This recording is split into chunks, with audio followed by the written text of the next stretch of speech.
इधर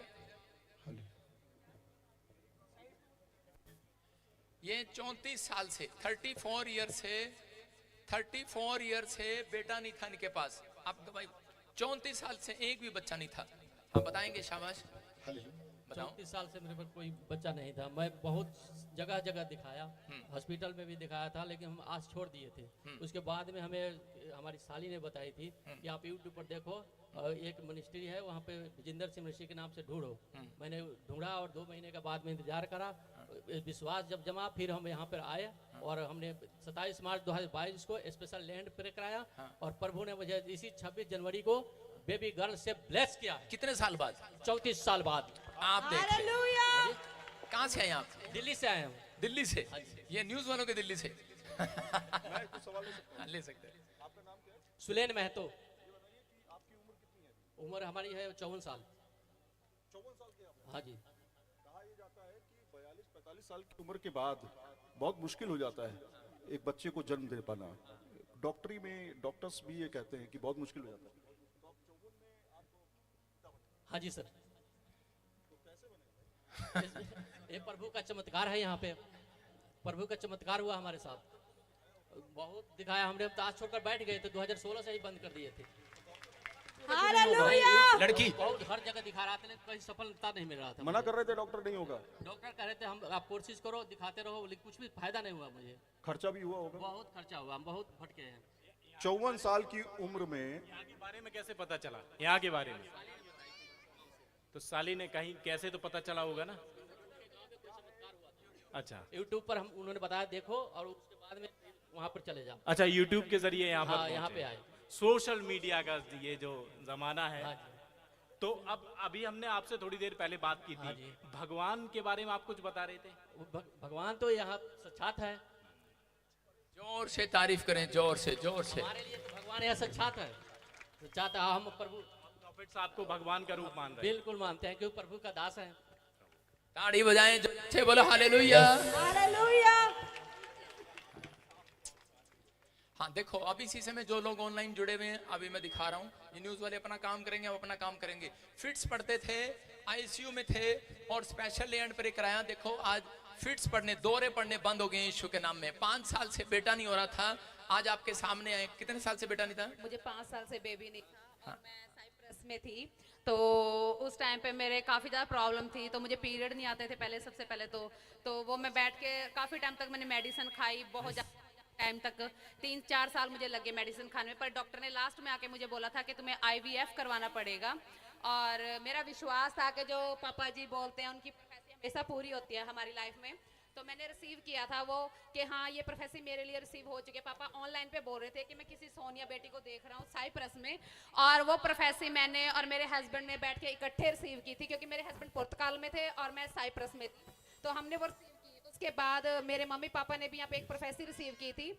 तो उसके थोड़े दिन बाद ही मुझे 31 अक्टूबर को जब मैं अपने हस्बैंड के पास, मतलब कि हम दोनों इकट्ठे हुए, तो वहाँ पे हमने प्लानिंग की बेबी के लिए। तो मुझे कोई मेडिसिन नहीं लेनी पड़ी, कुछ नहीं लेना पड़ा, एक सिर्फ प्रोफेसी थी जो हमने रिसीव की थी। और वो और प्रोफेसी बेटे के हमारे साथ आए हैं। जोर से तारीफ करो यीशु के नाम में। हाँ आ जाओ, आगे आ जाओ, शाबाश। ये देखो आपके सामने है, इसकी भी गवाही ले लेगा। ये कहाँ से है? आप कहाँ से है? देखो कुरुक्षेत्र से आए हैं और 6 साल से आपको बेटा नहीं हो रहा था। हाँ जी। कहाँ दिखाया आपने? जी मैंने चंडीगढ़ भी दिखाया था और अपनी साइड भी पटियाला पेवा सब तो कैसे कुरुक्षेत्र मिली आशीष? स्पेशल प्रेयर कराई थी जी। यहाँ पर आकर प्रेयर कराई और उसके बाद बेटे की आशीष मिली। जोर से तारीफ करो, जोर से। देखो आपके सामने है, 6 साल से बेटा नहीं हो रहा था। कुरुक्षेत्र से यहाँ पर आए और इन्होंने विश्वास किया और इनको चंगाई मिली। मैं ये कहना चाहता हूँ कि यीशु मसीह किसी एक धर्म का भगवान नहीं है, वो सब धर्मों के लोगों का भगवान है, वो सबका परमेश्वर है। जो कोई इस पर विश्वास करेगा वो नाश नहीं होगा, वो अनंत जीवन पाएगा, वो छुटकारे को पाएगा। जो कोई इस पर विश्वास करेगा वो अनंत जीवन को पाएगा।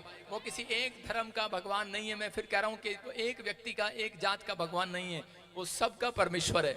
अगर आप विश्वास करते हैं, कह रहे कि पवित्र आत्मा कह रहा है जो कोई जगत की ज्योति पर विश्वास करता है वो अंधकार में नहीं रहेगा, अनंत जीवन पाएगा यीशु मसीह के नाम में। हमने यहाँ पर बहुत सारे लोगों को देखा है और हमें समझ में नहीं आ रहा है, क्योंकि अगर ये सबको प्लान किया गया होता होता तो इतनी बड़ी संख्या तो नहीं हो सकती थी, इतनी बड़ी संख्या तो नहीं हो सकती थी।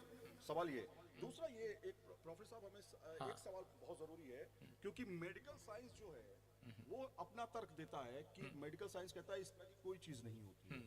क्या मेडिकल साइंस को चुनौती दी जा रही है? हाँ, मेडिकल साइंस फेल हो जाता है जब परमेश्वर के सामने, क्योंकि बाइबल बताती है कि मरियम एक कुंवारी थी और मरियम कुंवारी थी। उस समय में मरियम को परमेश्वर ने एक ज्योति से, एक लाइट से गर्भवती किया और उसने कहा था कि पूरी दुनिया का उद्धार कराने वाला तेरे गर्भ में जन्म लेगा, उसका नाम यीशु होगा और वो पूरी दुनिया का उद्धार कराएगा।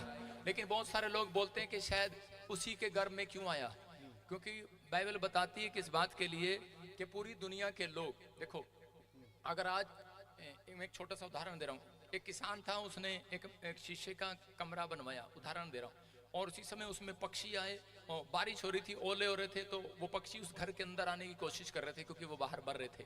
लेकिन जैसे ही उसने वो खिड़की खोली, जैसे ही किसान ने देखा कि ये क्या हो रहा है, ठक ठक की आवाज आ रही है, उसने खिड़की खोली तो देखा बहुत सारे पक्षी जो है वो उस पर टकरा कर मर रहे थे। लेकिन जब वो मर रहे थे तो उसी समय उसने कहा अंदर आ जाओ, लेकिन वो अंदर नहीं आ पाए और उसी समय वो मर गए, क्योंकि वो इतना बड़ा मुंह देखकर वो डर गए। और उसी समय वो भगवान से प्रार्थना करने लगा कि परमेश्वर मुझे भी पक्षी बना दे कि मैं इनकी भाषा में जाकर इनको समझाऊं और ये अंदर आ जाएं। तो उसी समय लेकिन परमेश्वर ने उसको कहा कि नहीं, ऐसा संभव नहीं है। मैं कह रहा हूं कि ऐसा ही इंसान कह रहा है कि आज हर यीशु मसीह को धरती पर परमेश्वर को क्यों आना पड़ा। अगर हम गधे होते वो गधे के रूप में आ जाता, अगर हम जानवर होते जानवर के, पक्षी होते पक्षी के रूप में आ जाता। वो इंसानों को बचाने के लिए कह रहा इंसानों के रूप में आ गया ताकि हम उसकी भाषा को समझ सकें। तो इसलिए यीशु मसीह धरती पर आया और जो कोई इस पर विश्वास करता है, इंसान जब यूपी में जब चोरी करते हैं तो उसका क्राइम बढ़ जाता है, मतलब क्राइम जब बढ़ता है तो उसकी सजा भी बढ़ जाती है यूपी में। तो ऐसे ही यहाँ पर भी यीशु मसीह पहले, परमेश्वर पहले लेता था, भेंट लेता था, बलि होती थी पहले पुराने नियम में भेड़ बकरियां और करे कि ये खाना और जो भी आप चढ़ाते हैं वो चढ़ता था पहले चढ़ावा। लेकिन जब लोगों ने करे के पाप को बढ़ावा दे दिया, उनको पता लग गया कि अगर मैं एक आदमी को गोली मारूंगा तो उसके बाद कह रहा कि मैं बहुत सारे लोगों को भी मार सकता हूँ और उनसे भेड़ बकरियां ले सकता हूँ, मतलब भेड़ बकरियां चढ़ा सकता हूँ। लेकिन उस समय में उनको पता लग गया, किसी ने बता दिया 500 रुपए का बकरा चढ़ाओ और जा तेरे पाप क्षमा हो गए, तो वो 50 लोगों को गोली मारेगा। लेकिन ऐसे ही परमेश्वर ने उस पाप की सजा बढ़ा दी। उसने कहा अगर डंडे ने पाप किया डंडे को चढ़ाओ, कह घोड़े ने पाप किया घोड़े को चढ़ाओ, अगर इंसान ने पाप किया तो इंसान को चढ़ाओ। तो ऐसा कोई व्यक्ति नहीं था, क्योंकि परमेश्वर ने कहा था कि पवित्र व्यक्ति चाहिए हमें, बिल्कुल पवित्र, जो पवित्र हो, जो धर्मी हो और जो कोई पाप से पैदा ना हो। लेकिन पूरी दुनिया के लोग पाप से पैदा हुए। इसलिए ये हमारे संत महात्माओं की तपस्याओं का फल है कि जो उन्होंने पहाड़ों पर बैठकर प्रार्थनाएं की और उसके बाद परमेश्वर ने आकाशवाणी करके कहा, कह रहा कि कोई भी व्यक्ति, कह रहा कि जो कोई पापी नहीं होगा वो उद्धार कराने के लिए, वो जो माँ बाप से पैदा ना हुआ हो वो पूरी दुनिया का उद्धार कराएगा। लेकिन उस समय में संत महात्मा कहने लगे ऐसा संभव नहीं है। तो परमेश्वर ने कहा कि मैं अपने इकलौते पुत्र को कुंवारी कन्या से गर्भवती करूंगा, उसका नाम मरियम होगा और उसका नाम यीशु होगा और वो पूरी दुनिया का उद्धार कराएगा। तो वो धरती पर आया और उसने हमारे पापों के लिए उसने हाथ दिया, जो हम हाथ से पाप करते हैं, सिर दिया, सिर से पाप करते हैं सिर दिया, जो पैर से पाप करते हैं तो पैर दिए, और जो आज मन से पाप करते हैं जिससे कोई रोक नहीं सकता। आप हाथ आंखें बंद कर सकते हैं, कान बंद कर सकते हैं, लेकिन यीशु मसीह ने यहाँ पर भाला खाया। और जब यहाँ से मन पे जो खून निकला, परमेश्वर ने कहा कि जा मैं पूरी दुनिया के पाप क्षमा कर रहा हूँ। यीशु मसीह ने कहा देख मैंने हाथ के भी पाप दे दिए, सिर के भी दे दिए, मन के भी दे दिए और इसी समय पैर के भी दे दिए। तो उसने कहा कि जा इनके पाप क्षमा कर। और इसी समय यीशु मसीह ने कहा परमेश्वर के पाप क्षमा कर। परमेश्वर ने कहा शर्त ये, कह रहा है पूरी दुनिया के लिए लाइट, तो आज न्यूज चैनल वाले ने अपनी गली में मोहल्ले में सेवा करवाई, लोगों की नल लगवाया, पानी लगवाया, लाइट लगवाई, लेकिन जब आप इलेक्शन में खड़े हुए एक भी वोट नहीं दी तो आपको कितना बुरा लगेगा आपके बाप को। तो ऐसे ही यीशु मसीह ने जब बलिदान दिया तो उसके बाद कहता है कि परमेश्वर को भी बुरा लगा कि जब परमेश्वर ने कहा, कहता है अगर जो कोई तेरे ऊपर विश्वास करेगा, बलिदान तूने दी है, कुर्बानी तूने दी है, जो तेरे ऊपर विश्वास करेगा मैं उसके अपराध आज के बाद क्षमा कर दूंगा यीशु मसीह के नाम में।